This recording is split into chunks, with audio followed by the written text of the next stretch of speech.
परमपिता परमात्मा ने जो हमें योग सिखाया है, इस योग को सहज राजयोग कहा जाता है। लेकिन कई भाई बहनें राजयोग का नाम सुनते ही सोचते हैं कि ये तो बहुत कठिन होगा। अगर हम किसी भी कार्य के प्रति ये धारणा बना लेते हैं कि ये कार्य करना तो बहुत मुश्किल है, तो वो सहज कार्य भी हमारे लिए मुश्किल हो जाता है। और अगर हम यह संकल्प करते हैं कि ये कार्य करना तो मेरे लिए बहुत सहज है, यह तो मेरे बाएं हाथ का खेल है, तो कितना भी बड़ा कार्य होगा वो भी हमें सरल लगेगा। इसी प्रकार यह जो राजयोग है, ये कई लोगों को मुश्किल क्यों लगता है? क्योंकि उन्हें इस योग को करने की विधि मालूम नहीं है। अगर हम उस परम पिता परमात्मा को अच्छी रीति जान लेते हैं, पहचान लेते हैं, उसके कर्तव्यों को समझ लेते हैं, तो हमें यह योग बहुत सहज लगता है। लेकिन जब तक हमें स्वयं की पहचान ना हो और ना ही अपने पिता परमात्मा की, तो हमारे लिए बहुत मुश्किल होगा।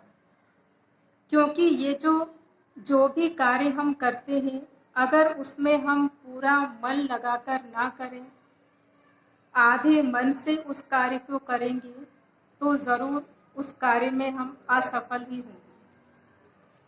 हमारे मन की, हर व्यक्ति के मन की दो धारणाएं होती हैं।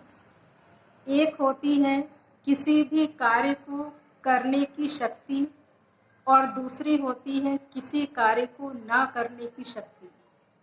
जब कोई भी व्यक्ति सारा दिन कार्य करता है, तो सारा दिन उसके बारे में सोचता है, ये करना है, ऐसा करना है।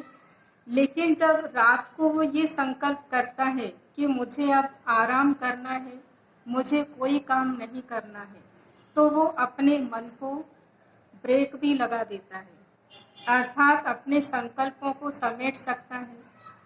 तो यही विधि हमें राजयोग में भी प्रयोग करना है कि जिस समय हम अपने मन को एकाग्र करेंगे, सभी व्यर्थ के संकल्पों से अपने मन को छोड़कर परमात्मा में लगाएंगे, तो हमारा योग सहज होगा।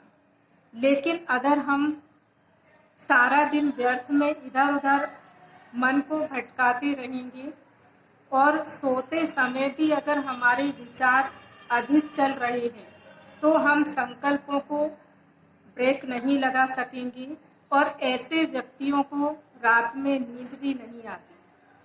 नींद ना आने का एक कारण ये भी है कि वो अपने संकल्पों को ब्रेक नहीं दे पाते। जबकि ये जो कार्य है सोने का, ये हम बचपन से ही करते आ रहे हैं।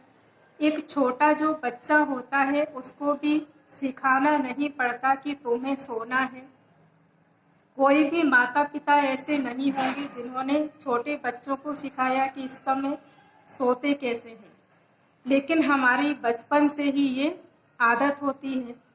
परंतु आज हम देख रहे हैं कि बड़ी आयु वाले भी कई लोग आज नींद के लिए परेशान होते रहते हैं, उनको नींद नहीं आती।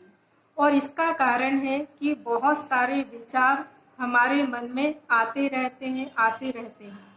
जब हमारे मन के विचार शांत हो जाते हैं, तब हमें स्वतः ही नींद आ जाती है।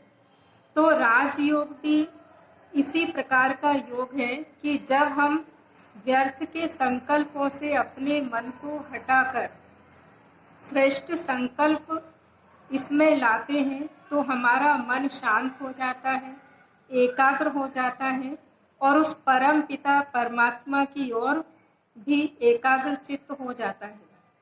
यहाँ केवल हमें ये परिवर्तन करना है कि व्यर्थ से मन को हटाकर कुछ देर उस परम पिता परमात्मा की ओर लगाना है।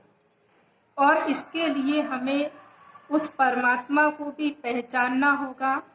मन में जब हम ये ब्रेक लगाएं व्यर्थ के संकल्पों का, तो यही सोचें कि मैं एक चैतन्य शक्ति आत्मा हूँ, मैं शक्तिशाली हूँ, मैं शांत स्वरूप हूँ, मैं परम पिता परमात्मा की संतान हूँ।